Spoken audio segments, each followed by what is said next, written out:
Hello hi ನಮಸ್ಕಾರ ಸ್ನೇಹಿತರೆ, ನಾನು ನಿಮ್ಮ ರಿಚ್ ಒನ್ ಪ್ರಾಪರ್ಟೀಸ್ ಮಹೇಶ್ ಮಾಡುವಂಥ ಅನಂತ ಅನಂತ ನಮಸ್ಕಾರಗಳು. ನಾನು ಚೆನ್ನಾಗಿದ್ದೀನಿ, ನೀವು ಕೂಡ ಚೆನ್ನಾಗಿದ್ದೀರ ಅಂತ ಭಾವಿಸ್ತಾ ಇವತ್ತಿನ ವಿಡಿಯೋ ಶುರು ಮಾಡ್ತಾ ಇದ್ದೀನಿ. ಸ್ನೇಹಿತರೆ, ಇದು 4 ಎಕರೆ 20 ಗುಂಟೆ ಮಾರುವಂಥ ಬೆಳೆ ಕೊಡುವಂಥ ಅಡಿಕೆ ತೋಟ, ಜೊತೆಗೆ ಸುತ್ತಲೂ ತೆಂಗಿದೆ, ಮಧ್ಯದಲ್ಲಿ ಪಪ್ಪಾಯ ಇದೆ. ಇನ್ನು ಈ ಜಮೀನಲ್ಲಿ ನನಗೇನು ಇಷ್ಟ ಆಯಿತು, ಏನು ಇಷ್ಟ ಆಗಿಲ್ಲ ಎಲ್ಲವನ್ನು ಕೂಡ ನಾನು ನಿಮಗೆ ಸಂಪೂರ್ಣವಾದ ಮಾಹಿತಿ ನೀಡ್ತಾ ಹೋಗ್ತೀನಿ. ಯಾರೆಲ್ಲ ಹೊಸಬರಾಗಿ ವೀಡಿಯೋ ನೋಡ್ತಾ ಇದ್ದೀರಾ ಸಬ್ಸ್ಕ್ರೈಬ್ ಮಾಡ್ಕೊಂಡು ವೀಡಿಯೋ ನೋಡಿ, ಯಾಕೆಂದರೆ ನಾವು ಪ್ರತಿದಿನ ಜಮೀನಿಗೆ ಸಂಬಂಧಪಟ್ಟ ಮಾಹಿತಿಯನ್ನು ನಾವು ಅಪ್ಲೋಡ್ ಮಾಡ್ತಾ ಇರ್ತೀವಿ. ನೀವು ಸಬ್ಸ್ಕ್ರೈಬ್ ಆಗಿ ನೋಟಿಫಿಕೇಷನ್ ಆನ್ ಮಾಡಿಕೊಂಡ್ರೆ ನೇರವಾಗಿ ನೋಟಿಫಿಕೇಷನ್ ಮುಖಾಂತರ ವೀಡಿಯೋ ಬಂದು ತಲುಪುತ್ತೆ, ನೀವು ವಾಚ್ ಮಾಡ್ಬೋದು. ಸ್ನೇಹಿತರೆ, ಇದು ಚಳ್ಳಕೆರೆಗೆ ಕೇವಲ 15ರಿಂದ 16 ಕಿಲೋಮೀಟರ್ ಆಗುತ್ತೆ ಈ ಜಮೀನಿಗೆ.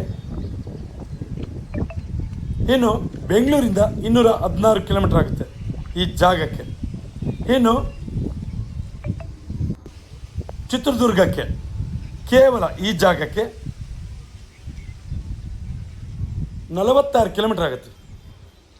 ಇನ್ನು ಸುತ್ತಲೂ ಕೂಡ ಅಗ್ರಿಕಲ್ಚರ್ ಲ್ಯಾಂಡ್ಸ್ ತುಂಬ ಚೆನ್ನಾಗಿದೆ. ಇನ್ನು ಮಣ್ಣು ನೋಡ್ತಾ ಇದ್ದೀರ, ಪ್ಯೂರ್ ರೆಡ್ ಸಾಯಿಲ್. ಮಣ್ಣಿನ ಬಗ್ಗೆ ಯಾವ ಕಂಪ್ಲೇಂಟು ಇಲ್ಲ.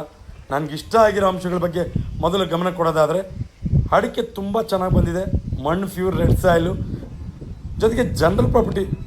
ಇಂಥ ಜನರಲ್ ಪ್ರಾಪರ್ಟೀಸು ಚೆನ್ನಾಗಿರೋಂಥವು ತುಂಬ ಕಮ್ಮಿ, ಜೊತೆಗೆ ನೀರಿನ ಸೋರ್ಸ್ ಚೆನ್ನಾಗಿದೆ. ಇಲ್ಲಿಂದ ಒಂದು 2ರಿಂದ 3 ಕಿಲೋಮೀಟರ್ ಒಳಗೆ ಒಂದು ದೊಡ್ಡ ಕೆರೆ ಇದೆ. ಯಾವುದೇ ರೀತಿ ಈ ಭಾಗದಲ್ಲಿ ಈ ಜಮೀನಿಗೆ ನೀರಿನ ಸಮಸ್ಯೆ ಅಂತೂ ಇಲ್ಲ. ಜೊತೆಗೆ ಒಂದು TC ಇದೆ, 4 ಬೋರ್ ಇದೆ. ಸದ್ಯಕ್ಕೆ 2 ಬೋರ್ ಸಾಕು, ತುಂಬ ಚೆನ್ನಾಗಿ ನೀರಾಗುತ್ತೆ. ಈಗಾಗಲೇ ಅಡಿಕೆ ಬೆಳೆ ಒಂದು ಬೆಳೆಯನ್ನು ಕೊಟ್ಟಿದೆ. ಮಧ್ಯದಲ್ಲಿ ಪಪ್ಪಾಯ ಇದೆ, ನೀವು ನೋಡ್ತಾ ಇದ್ದೀರ. ಮಧ್ಯದಲ್ಲಿ ಪಪ್ಪಾಯ ಕೂಡ ಈಗ ಬೆಳೆಗೆ ಬಂದಿದೆ, ತುಂಬ ಚೆನ್ನಾಗಿದೆ.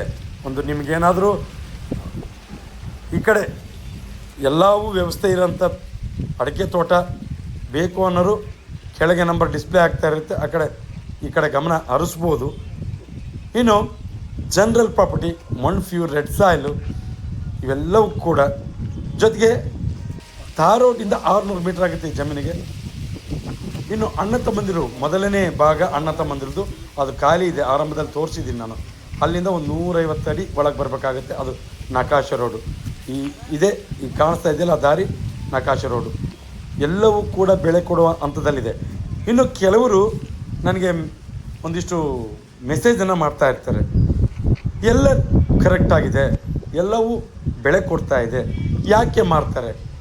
ಕೆಲವೊಂದಿಷ್ಟು ಸಮಸ್ಯೆ, ಮಕ್ಕಳನ್ನು ವಿದ್ಯಾಭ್ಯಾಸ ಮಾಡಿಸ್ಬೇಕು, ಬೇರೆ ಹೈಯರ್ ಎಜುಕೇಷನ್ ಕೊಡಿಸ್ಬೇಕು, ಜೊತೆಗೆ ಆರ್ಥಿಕ ಪರಿಸ್ಥಿತಿ ಅವೆಲ್ಲವೂ ಬಂದಾಗಲೇ ಪ್ರತಿಯೊಬ್ಬ ರೈತ ಜಮೀನು ಮಾರುವ ಉದ್ದೇಶವನ್ನು ಹೊಂದುತ್ತಾನೆ, ಹೊರತುಪಡಿಸಿ ಬೇರೆ ಯಾವ ರೀಸನ್ ಕೂಡ ಇರೋದಿಲ್ಲ. ನೀವು ಸ್ಪಷ್ಟವಾಗಿ ಹೇಳ್ತೀನಿ ಯಾಕೆ ಮಾಡ್ತಾರೆ ಅಂದರೆ ಅದಕ್ಕೆ ಸ್ಪಷ್ಟತೆ.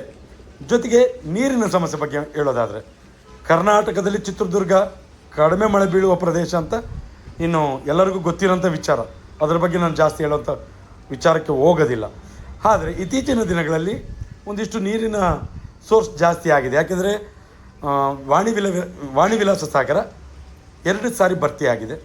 ಜೊತೆಗೆ ಇಲ್ಲಿಂದ 2-3 ಕಿಲೋಮೀಟ್ರು ಒಂದು ದೊಡ್ಡ ಕೆರೆ ಇದೆ ಕರ್ನಾಟಕದಲ್ಲಿ. ಆಗಕ್ಕೆ 2-3 ಕಿಲೋಮೀಟ್ರ್ ಆಗಿರೋದ್ರಿಂದ ನೀವು ಇಂಟ್ರೆಸ್ಟ್ ಗಮನ ಹರಿಸ್ಬೋದು.